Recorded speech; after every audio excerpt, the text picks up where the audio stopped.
আসসালামু আলাইকুম ওয়া রাহমাতুল্লাহি ওয়া বারাকাতুহু। সম্মানিত মুসলিম ভাই ও বোনেরা, আজ আমরা খুবই ছোট একটি আমল সম্পর্কে আলোচনা করব, যেটা খুব ছোট হলেও মিজানের পাল্লায় অনেক বেশি ভারী হবে।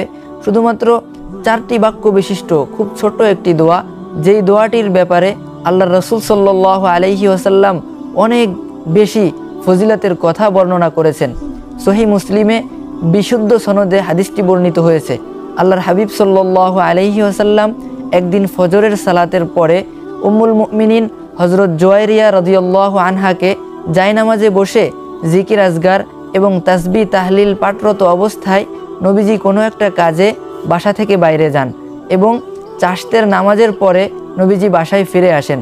নবীজি যখন বাসায় ফিরলেন, ফিরে এসে দেখলেন উম্মুল মুমিনিন হযরত জুয়াইরিয়া রাদিয়াল্লাহু আনহা তখনও জায়নামাজে বসে তাসবিহ তাহলিল জিকির আজগারের মধ্যে লিপ্ত রয়েছেন। নবীজি সাল্লাল্লাহু আলাইহি ওয়াসাল্লাম তখন জিজ্ঞাসা করলেন, তুমি কি ফজরের পর থেকে নিয়ে এই পর্যন্ত আল্লাহ তাআলার বড়ত্ব, আল্লাহর জিকির আজগার এবং তাসবিহ তাহলিলের মধ্যে লিপ্ত ছিলে? তিনি বললেন, হ্যাঁ, আমি ফজরের পর থেকেই আল্লাহ তাআলার জিকির এবং তাসবিহ তাহলিল পাঠ করছি। তখন নবীজি বললেন, আমি ফজরের পরে ছোট্ট একটি দোয়া 3 বার পাঠ করেছি, যা মাত্র 4টি বাক্য বিশিষ্ট।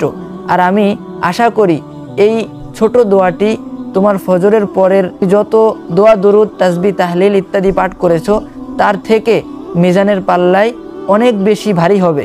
তখন নবীজি সাল্লাল্লাহু আলাইহি ওয়াসাল্লাম এই দোয়াটি বা এই আমলটি জুয়াইরিয়া রাদিয়াল্লাহু আনহাকে শিক্ষা দিয়েছিলেন। নবীজি সাল্লাল্লাহু আলাইহি ওয়াসাল্লাম বলেন, সেই দোয়াটি হলো সুবহানাল্লাহি ওয়া বিহামদিহি আদাদা খালকিহি ওয়া রিদা নাফসিহি ওয়া জিনাতা আরশিহি ওয়া মিদাদা কালিমাতি।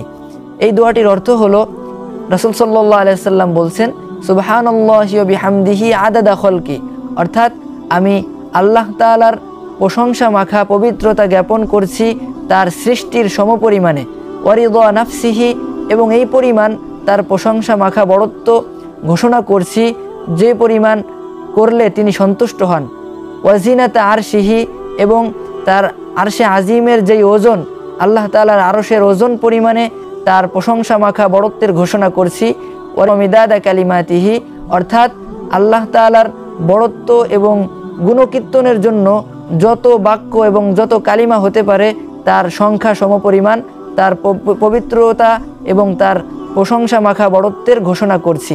প্রিয় দর্শক, আমরাও যদি এই দোয়াটি প্রতিদিন সকালবেলা 3 বার পাঠ করতে পারি, তাহলে আমাদের পরকালের জন্য এটা অনেক বড় একটা পুঁজি হয়ে থাকবে ইনশাআল্লাহ। সেজন্য আমরা চেষ্টা করব, দোয়াটি খুবই ছোট, সময় পেলেই আমরা বেশি বেশি এই দোয়াটি পাঠ করার চেষ্টা করব। অনেক ফজিলতপূর্ণ একটা আমল, যা বিশুদ্ধ হাদিস দ্বারা প্রমাণিত। আমরা সব সময় এই আমলটি করার চেষ্টা করব। আল্লাহ রাব্বুল আলামিন আমাদেরকে এই আমল সহ বেশি বেশি নেক আমল করার তৌফিক দান করুন এবং আল্লাহ তাআলার প্রিয় ভাজন বান্দাবান্দি হওয়ার তৌফিক দান করুন। আমিন ইয়া রাব্বাল আলামিন।